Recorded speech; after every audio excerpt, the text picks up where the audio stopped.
lá no quarto, tomando tapão no rabo. Tal do TBT, das bucetas de mel.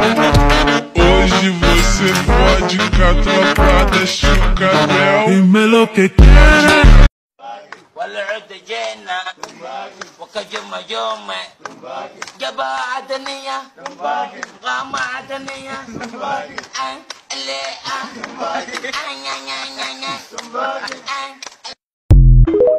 A novinha se abarra, rajadão de xereca, peque, peque,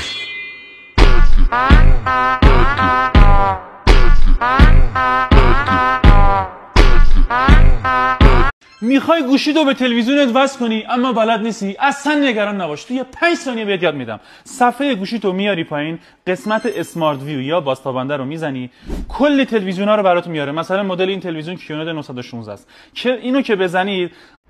Oh, your dog is so cute. Thank you.